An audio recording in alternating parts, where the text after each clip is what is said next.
and thank you all for being here. We really appreciate a chance to gather together and share some of our favorite works from the auction. I'd like to start by explaining a little bit how the auction came about and what some of our goals are for the auction.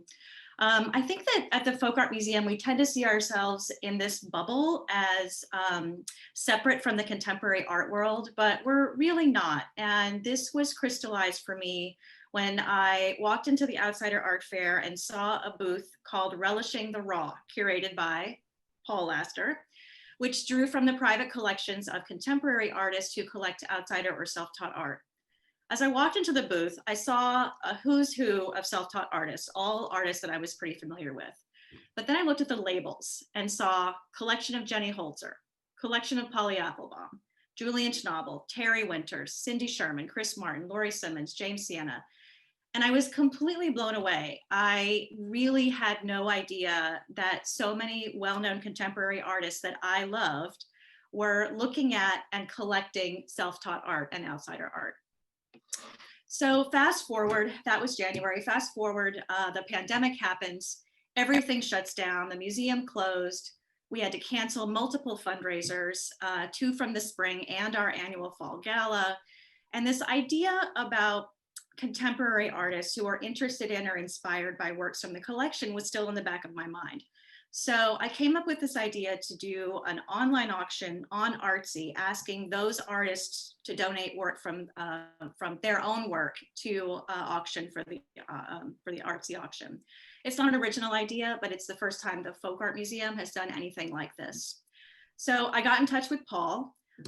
He was on board immediately. We developed a wish list of artists. We split the list and we went to work. On my list were artists who had been involved with the museum, who were either on a panel or had led a workshop or a tour, or maybe who had exhibited at the museum, like in the exhibition called Dargerism, or a show called Alt Quilts. And we ended up 3 or 4 months later with this stellar roster of artists that far exceeded our expectations. The auction is now live and it ends this week on Thursday, October 22nd.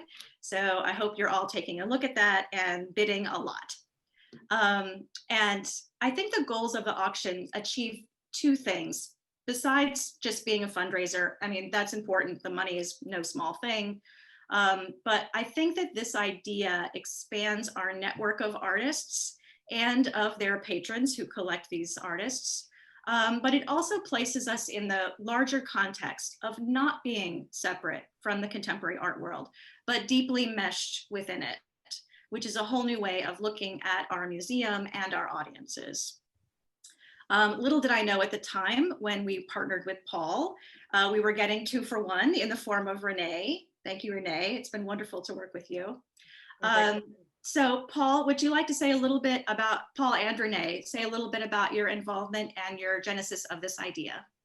Yes, the idea for Relishing the Raw, contemporary artists collecting outsider art, which featured 55 artworks by 47 self-taught artists in the collections of 29 contemporary artists, grew out of running into contemporary artists that I knew at the Outsider Art Fair, as well as from observing innovative exhibitions like the Encyclopedic Palace for the 2013 Venice Biennale, and Outliers in the American Vanguard Art at the National Gallery of Art in 2018.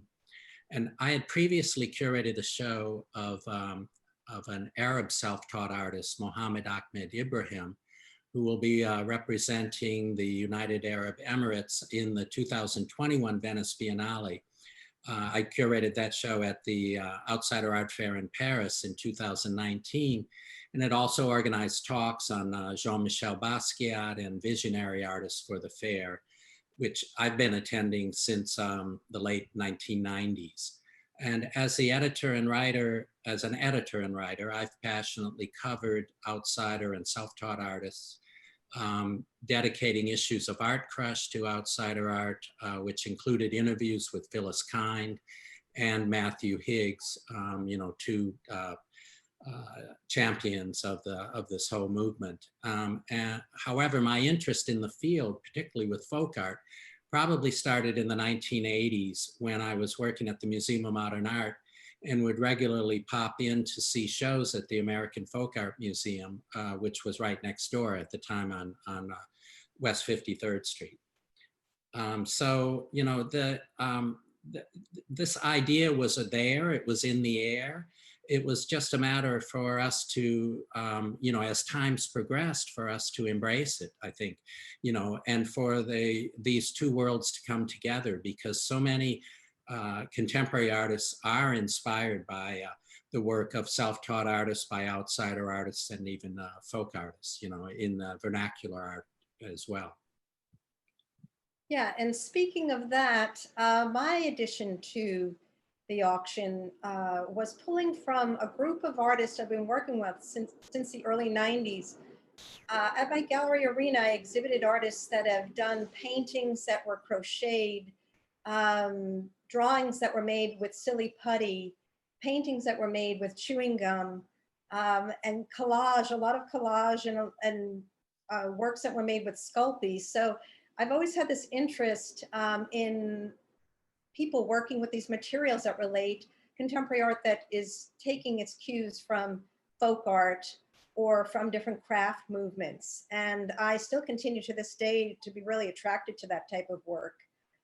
So I've shown all these types of artists that work in that way, and I thought it was a perfect match to kind of bring in these people who have championed over the years to this event.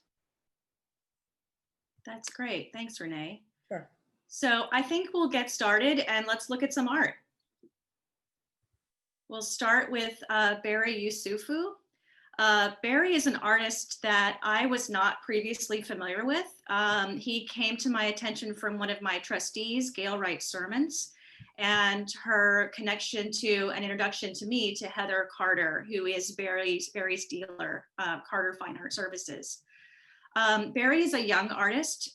He lives and works in Nigeria, in Abuja. He does call himself a self-taught artist. He refers to his style of painting as colo art, colo meaning madness in a sane way, or doing something insane in a sane way. I think we can all relate to that. He's the leader of a group of young Nigerian artists who call themselves the Colony. Barry was included in this summer's exhibition at Christie's called Say It Loud, I'm Black and I'm Proud, from the James Brown song, featuring many exceptional discoveries of national and international emerging and mid-career Black artists. This was curated by Destiny Ross Sutton, and it received a lot of critical acclaim. Very interesting new venture for Christie's. I love so many things about this painting. First is the bold use of color in big flat swaths. This flattening effect is further enhanced with the like bubble or polka dot patterning that's used all over on the carpet, on the couch, on her dress. And this is in contrast to the exquisite three-dimensional rendering of the figure's face and upper torso, which is probably done with graphite as opposed to acrylic or oil as the rest of the painting is. I also love the evocative title of this work, Deborah and Her Last Card. Deborah looks both vulnerable and powerful. I think she's getting ready to play that card, and it's an ace, so that seems like a good thing. And I also love the scale of this work. This painting is 50 by 50 inches, which is quite substantial. Just released today was a national ad campaign for Adobe, the graphic design editing software suite, which was just released. And he's featured, one of his works is featured in that national ad campaign, which is really wonderful for Barry and gonna have great exposure for him. Barry is just a rising star artist and one that we're going to be seeing much, much more from. He's represented by Carter Fine Art Services, and he has a terrific Instagram. I highly recommend you check it out. And we'll go to the next slide. Great. This is Jory Minaya. Jory is a young Dominican American artist. She lives in New York. She led a fabric painting workshop at the Folk Art Museum during the exhibition of John Dunkley, who is one of Jamaica's most famous historical painters. I think that was in 2016 or 2017. I'm not 100% sure on that, but recently. Her work generally explores her identity as a Dominican American, and especially the Western culture's caricature of tropical or island people. This piece is from her Container series, which she's been working on since 2015 in many, many iterations. Pictured here, we have a female figure wrapped in a bodysuit. The fabric is made by the artist. It semi-camouflages the figure in the landscape or other natural environment.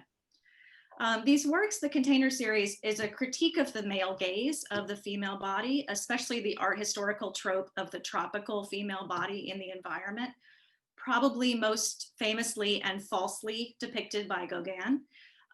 She subverts or decolonizes the gaze by obscuring the body in the landscape. These works also speak to the immigrant experience of needing to blend into the background, not to call attention to your otherness, while at the same time being rendered invisible and thereby not counted, not considered, and made inconsequential. Some of the poses in the landscape derive from Jory Google searching the word Dominican woman in Google. And if you do that, you'll find images of scantily clad women, sometimes on beaches, striking these alluring come hither poses. And so she will adopt some of those poses in her Container series. The Container works have taken the form of photographs like we have offered here, or performances, such as one she did at the Socrates Sculpture Park with live models, and also video and collage. This is another major large piece. The piece is 60 by 40 inches from an artist whose career is really taking off. It's phenomenal. She's recently had solo shows at the Kemper Museum in Missouri.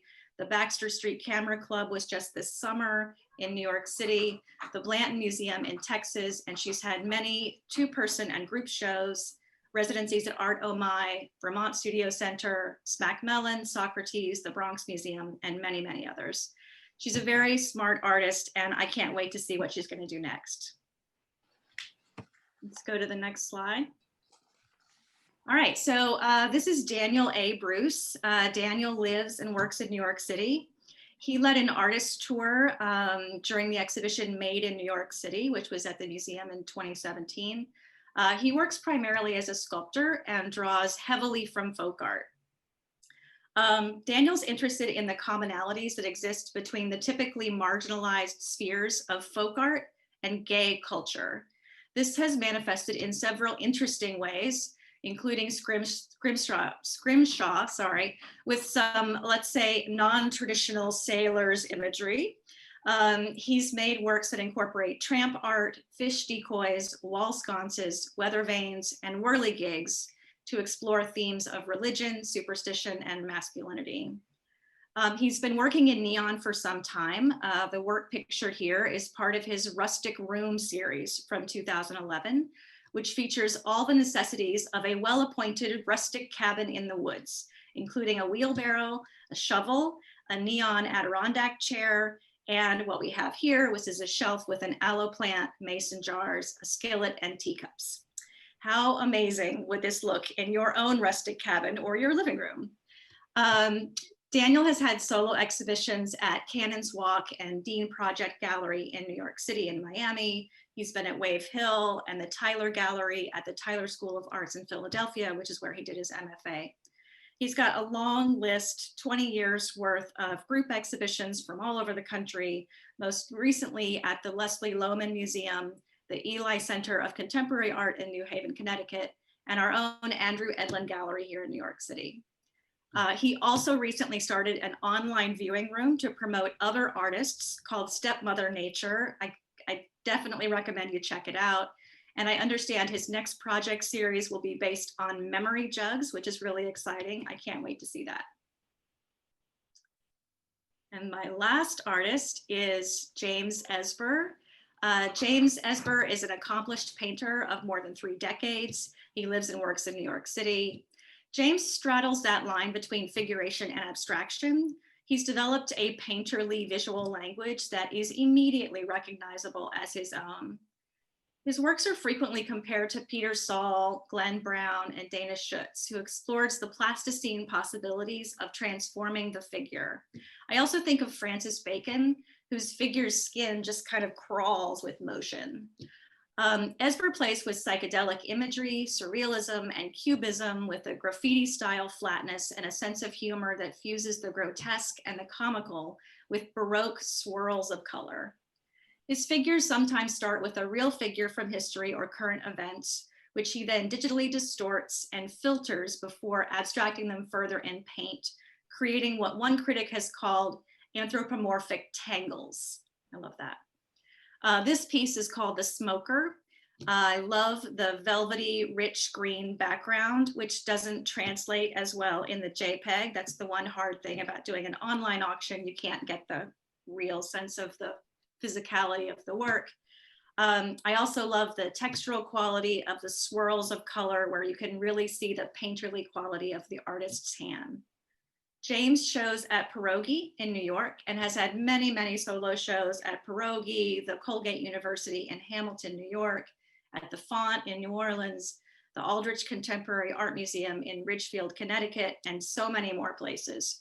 We are absolutely thrilled to have his work included in our auction. So thank you for indulging me and letting me pick 4 of my favorite pieces from the auction. I'm going to turn it over to Paul now. So here we have Amy Hill, and I first encountered Amy Hill's art about 6 years ago when doing studio visits and critiques at the Elizabeth Foundation for the Arts, and I was immediately taken by it. Having repeatedly visited and reviewed TAFAF in Maastricht, the European Fine Art Fair that's held in the south of the Netherlands every year, which is a fair that features old master paintings, I was drawn to Amy's knowledge of and skill in painting both folk art and old master styles.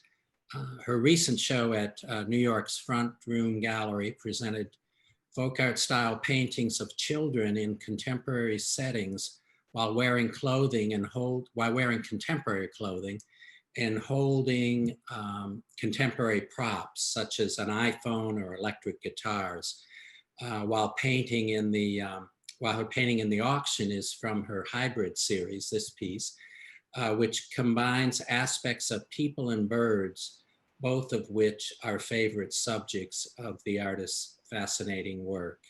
You can see like the feathers that have made her collar, and also kind of like the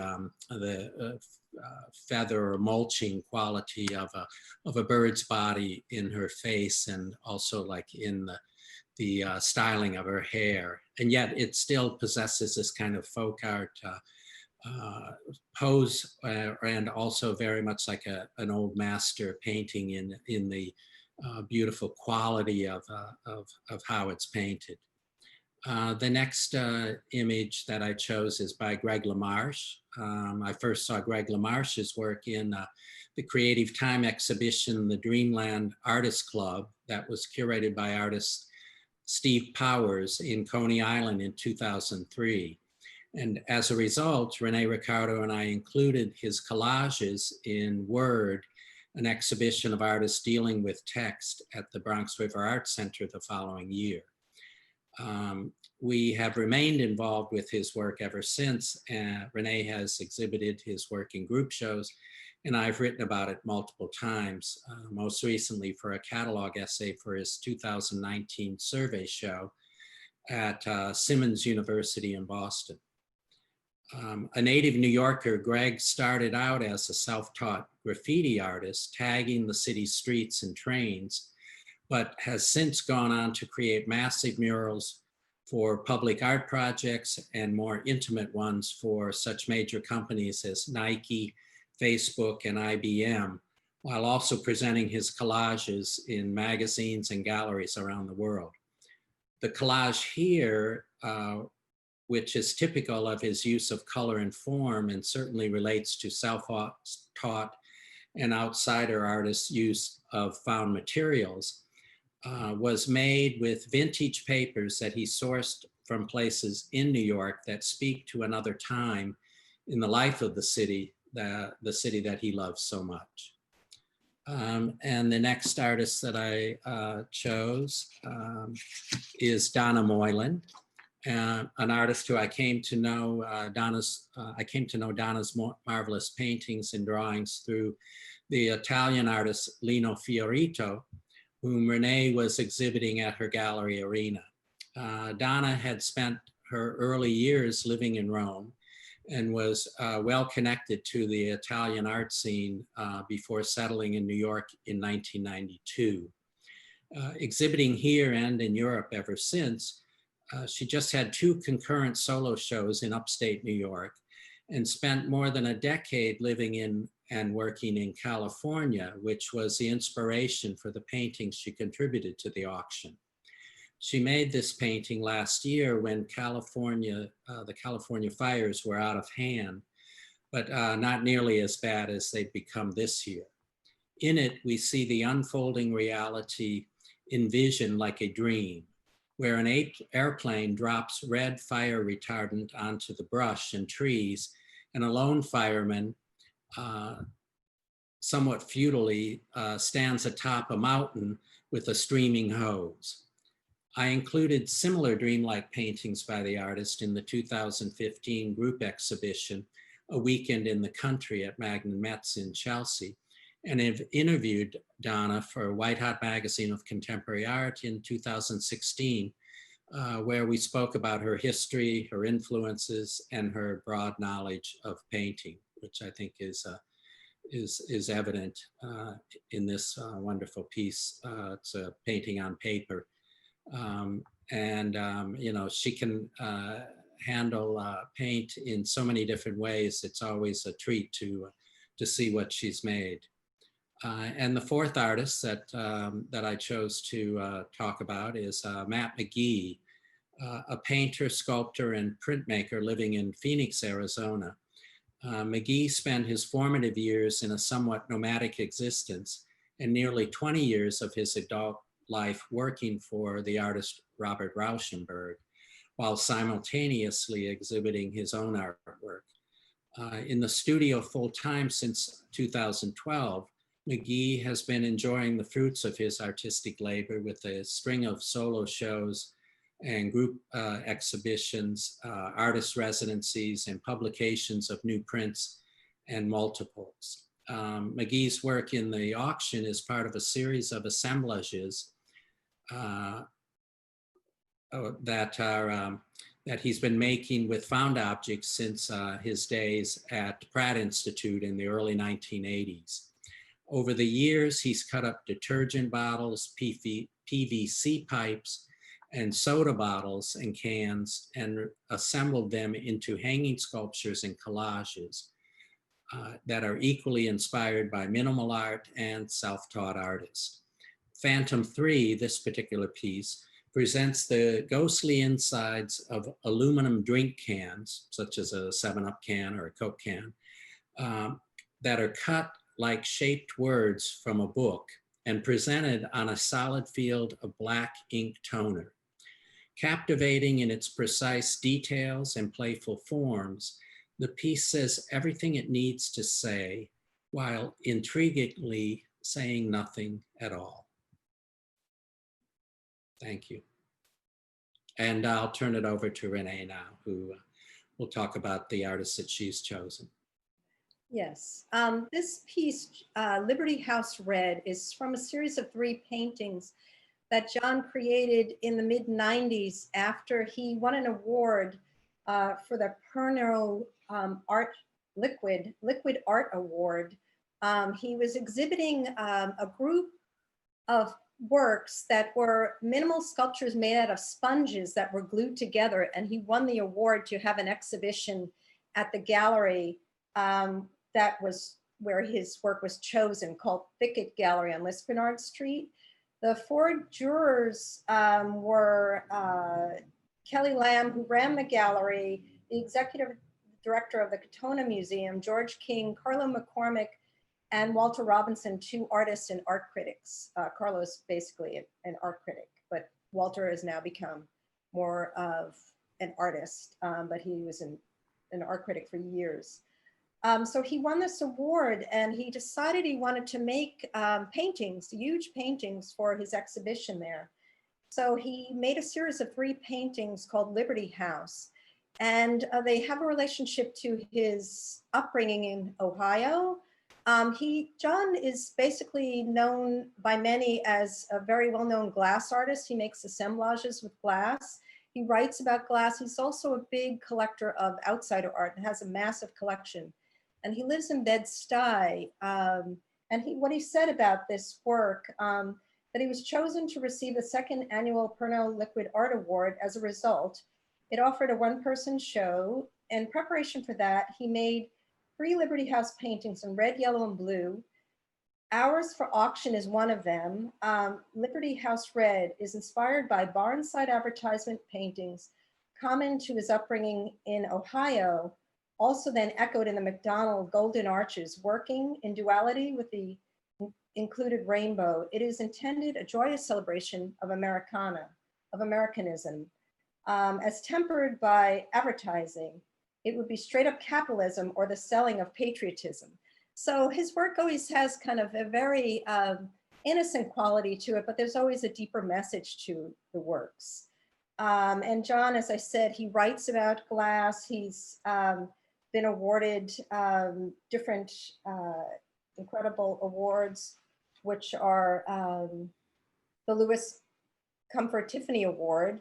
And also he had a work at the Corning Museum in the Corning Museum Glass, New Glass Review 18. So this is a huge painting by John, and I recently featured this in a series of Instagram Lives that I've been doing called COVID Stoop Studio Visits. And I went to visit him in Bed-Stuy and talked to him, and he's a really interesting person. He actually did the interview barefoot. So, and I met John through Paul, who was in Paul's Relishing the Raw show, and I was really intrigued by him the minute I met him. And I think this work really is an incredible mix of something that is done by a contemporary art, but harkens back to folk art. So I really like that piece for this auction. So the next slide. Karen Lederer is a younger artist. She's the youngest of the group that I've chosen. I've been following her work for some time now.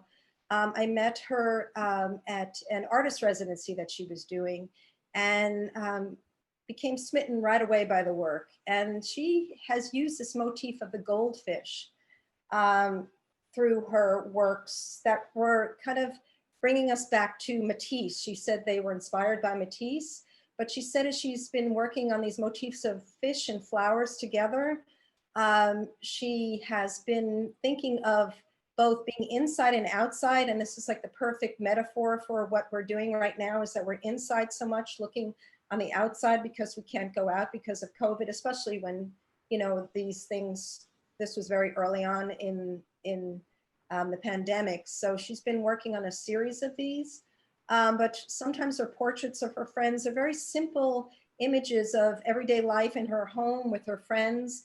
And I think this piece is just really wonderful. And I think it relates a lot to quilts, and you'll see in different pieces that she's made that she has used different patterns in the work that relate to quilts or something folk art. Next. Kristen Sheila is an artist that I've exhibited before. I met her at the Greenpoint Open Studios. I'd seen her work before in exhibitions, but just got to know her work better. And she works with all types of processes, from airbrush to printmaking, a lot of silk screening. She and her husband run K-Rock Silk Screening, and they work with a lot of artists on editions, and she really incorporates that a lot in her work. This particular piece, let's see, yeah. She talks about, she makes radiant, bold, pattern-driven works where she composes a cinematic eye. Her pieces initiate from a catalog of research material, photographs, found imagery, images of the feminine ideal in Greek sculptures and Messian porcelains. She manipulates these processes that include paint, tape, silkscreen, stamping, and airbrush.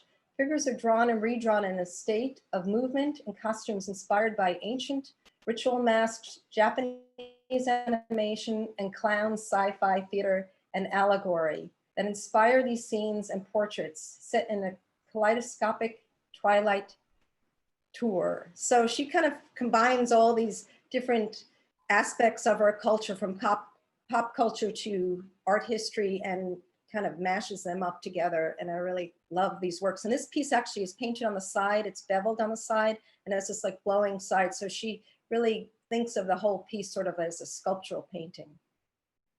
The next one, please. This is a piece called Brexit and Gravity by Rhonda Wall. It's from a series, an ongoing series that Rhonda's been working on for a few years now, called Everything Happens at the Same Time. And it's a collage painting, and she kind of likes to think of them as performative landscapes. She actually in the past did performances, which incorporated her dressed in different costumes and in some type of setting. So this is kind of appropriate. And also she's always dealing with things happening either in nature, in the news, or something in politics, or something that's affecting all of us. And she takes images that she takes from magazines and she blows them up, she collages them, she arranges them, and then she's painted the backgrounds and painted on the photographs and kind of combine them to make this series. It's a very powerful series. Some of them are large monumental works, but we chose this piece because we thought it was a really great piece that was very topical and should be included in the auction. And the last one? That is the last one. Oh, that is the last one. We went through all of them. Yeah, okay. Well, thank you all for sharing so many insights with us about so many works from this exhibition. And I know that we'll have many questions, and we invite questions from anyone who's here with us online. But to get us started, I was wondering if you could expand on the relationships that you see between self-taught art and contemporary artists, as well as folk art. Well, if I may start, I think,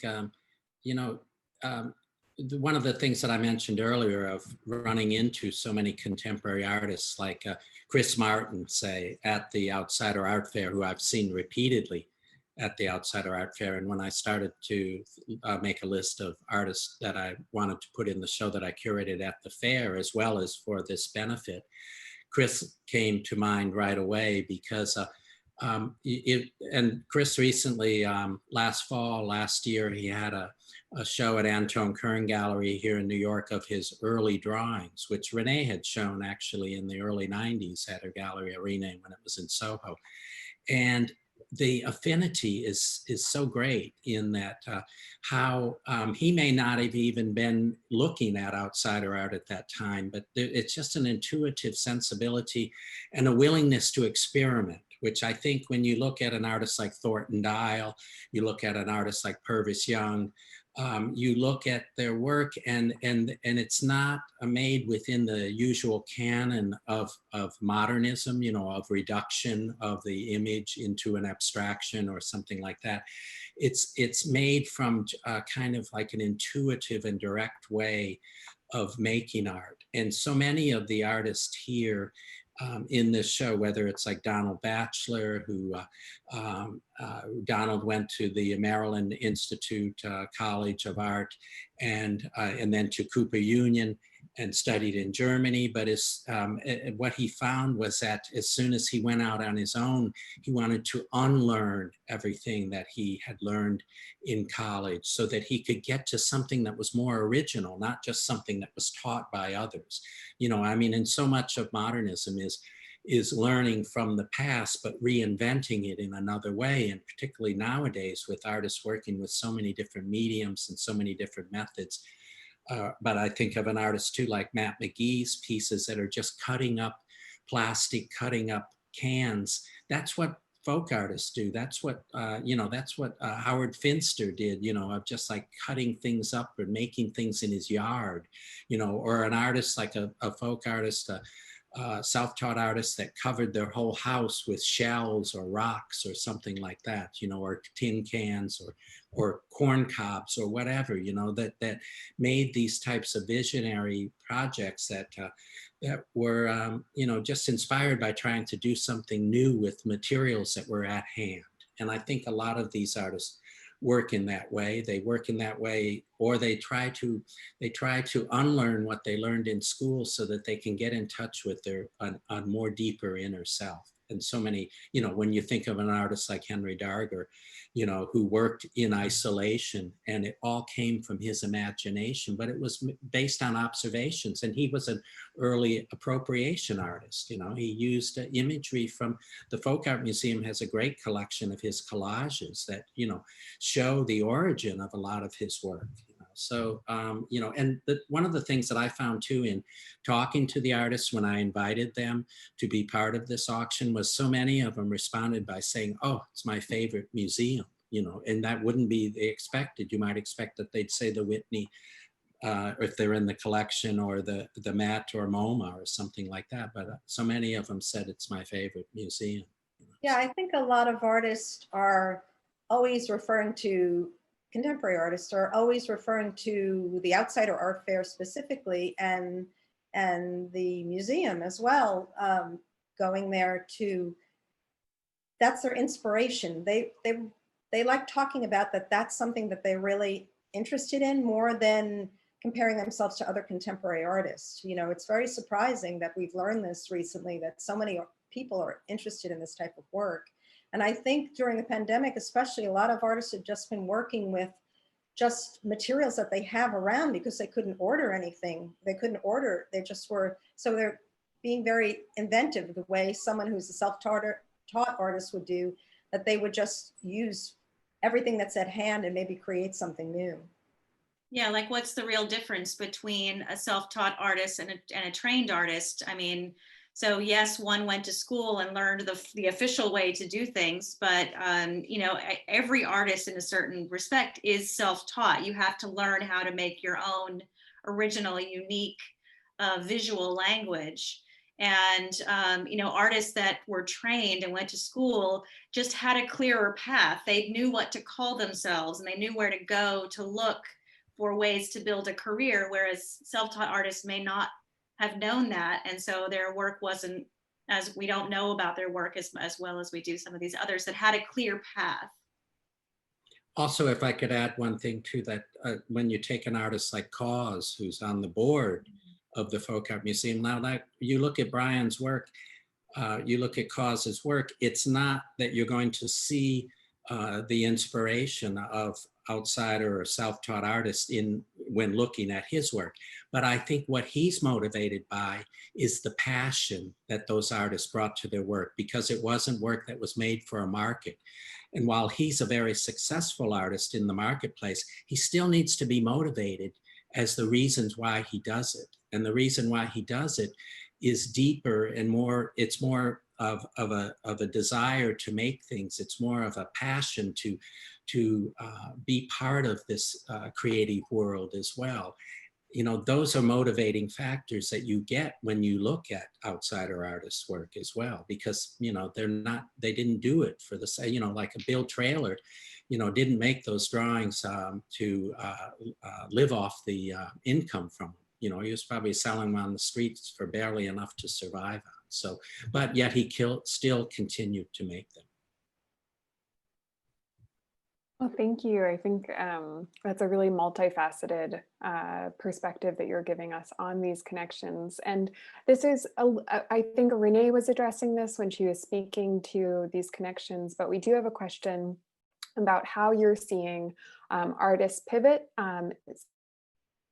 during the pandemic, and in specific to media, to the types of materiality that you're seeing. And this builds on a question that we also received about this a possible trend towards embracing craft materials. I think we see a lot of textiles these days in the contemporary art world. So how these two might have some connections. Yeah, I just think artists have been slowly exploring this for a while. I mean, ceramics specifically has really had this real boom over the past few years, and also things that relate to quilting and collage. I just think like a lot of music, like someone like Billie Eilish making something in her living room, in her bedroom. I think that's become something really fascinating to people, that great work can be made from very simple materials or very simple environment, that you don't need the kind of expensive white cube gallery to exhibit in, or to have a very expensive studio space, that you can make things from very simple materials. And just, I think this is a real time of experimentation, because as I said, people weren't able to go anywhere, to go shopping, to even order supplies were taking weeks and weeks and weeks. So I think people are just getting more experimental with what they're doing, Yeah, there's two artists that I wrote about during the over the last 6 months, and particularly in like maybe April and May, when there were no longer live exhibitions for me to write about as a journalist, that I started writing about the viewing room exhibitions. And two well-known artists, Francesco Clementi, had made a whole series of new pastels on his table in his home, because he wasn't able to go out to his studio, because the studio was in a building then that was shut down. And the other, and they were marvelous, marvelous works. And they brought him back in touch with a medium that he's worked with for so many years, but he approached it in a different way. And he made these seascapes, which were also kind of escapists then, of like, how do you get out of your room and into another environment? And as an artist, of course, you can invent whatever world you're in on paper.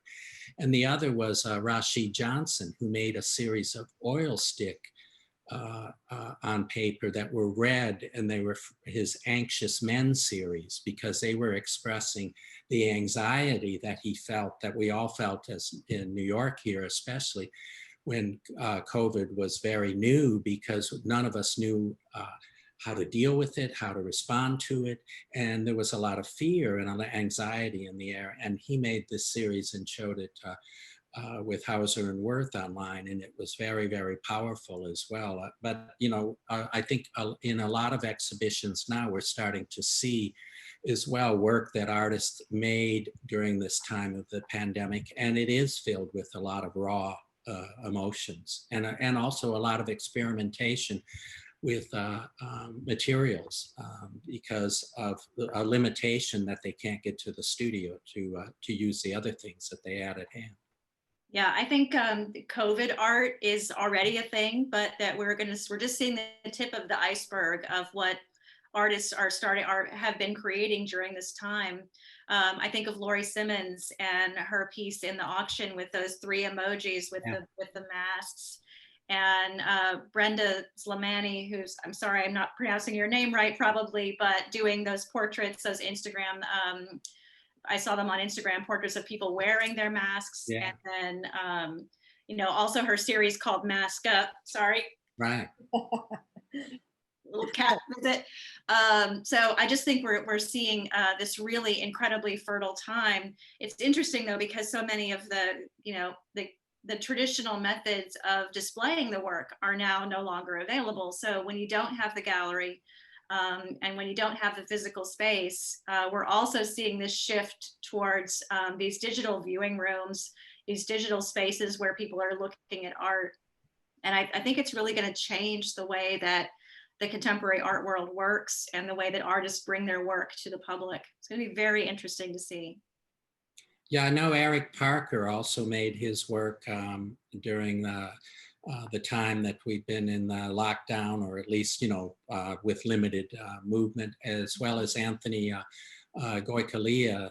He made his work just recently as well. There's a number of pieces that are from 2020 in the benefit that were made under these conditions, which for many of us, you know, it's what began as a fearful period has turned out to be a very productive period.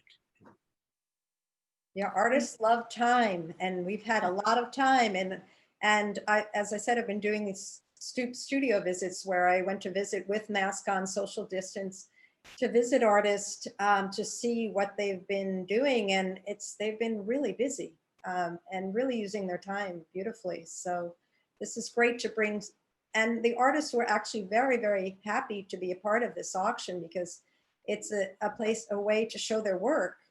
Because they haven't been able to show their work a lot. I think galleries are just starting to open up again, but there hasn't been a lot of shows were canceled. And so this is a great opportunity to bring a whole group of artists from a whole range of different types of work together. I was very happy to be able to put such quality work together with you guys. Well, in our remaining 9 minutes, we would continue to invite questions from the audience. And I just wanted to invite you all to share, if you could expand a little bit more on other works or artists, particularly of note from the auction that we weren't able to show illustrations for at the beginning of this program. And while we do that, again, we really invite questions from the audience. We are happy to answer them now live, and we'll also share Karley's email. I'll put that in the chat so you can follow up as well. I was really excited to learn about the work of Casey Zavaglia. Yeah. She does these amazing embroidery portraits. And I think that that's another, I mean, she could have easily been one of my top 4 favorites because there were just so many great works that I just loved. But I mean, talk about the intersection of a folk art practice and contemporary art. I mean, she's just right there. And the images of the face that's in our auction is fairly abstracted, but once you get up close to it, you see the detail of the embroidery, and then you move away and the face becomes obvious. So it's a really interesting artist that I hope to see more of. Yeah, I also really like Sam Messer's drawing called Mr. Magic. It's of Paul Auster, the author. He said he did it with a sitting with Paul Auster up at Columbia. And Sam is like an amazing artist. He lent me a John Searle painting to the exhibition at the Outsider Art Fair. And back in the late 80s, early 90s, he and his wife traveled across America and met with different outsider self-taught artists.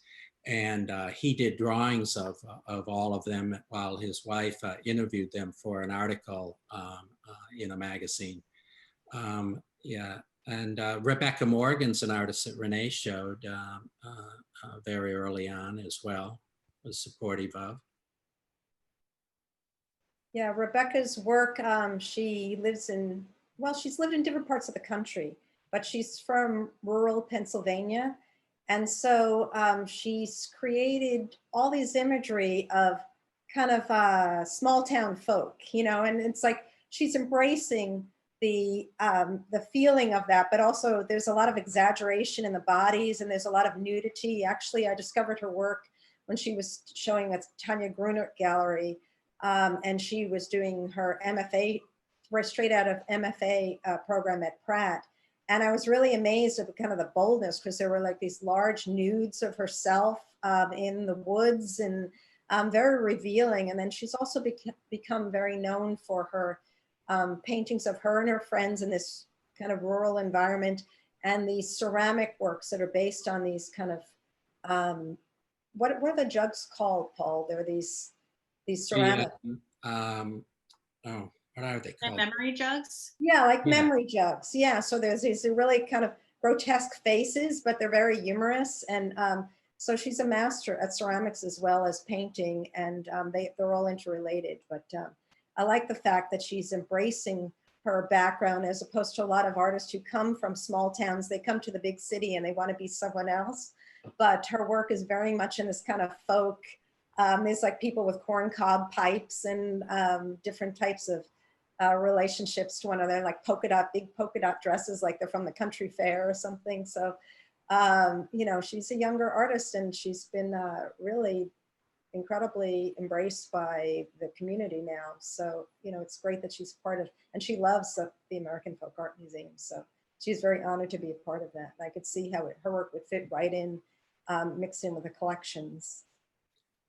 Yeah, and I think John Newsom's piece is really cool in that it's, I mean, and very appropriate to the moment as well as, you know, to the season. It's a skull with flowers growing out of it. And John's an incredible draftsman. And it's this piece kind of captures the essence of all of his work. And John also was very helpful in bringing in Matt Dillon, who people know as an actor, but who also is a practicing artist as well, and a bit of a self-taught renegade man himself.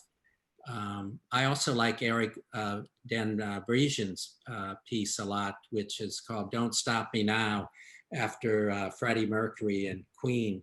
It's like, it's the lyrics of the song, but it's done in a very kind of like outsiderish way, in that the words are painted and they create a concentric rectangle. And so they keep working in towards the middle.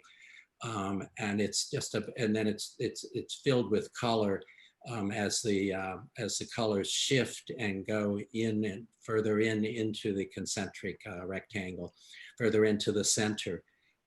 It's a very, very dynamic piece, and he's quite a fascinating artist, someone who I wrote about early on in his career.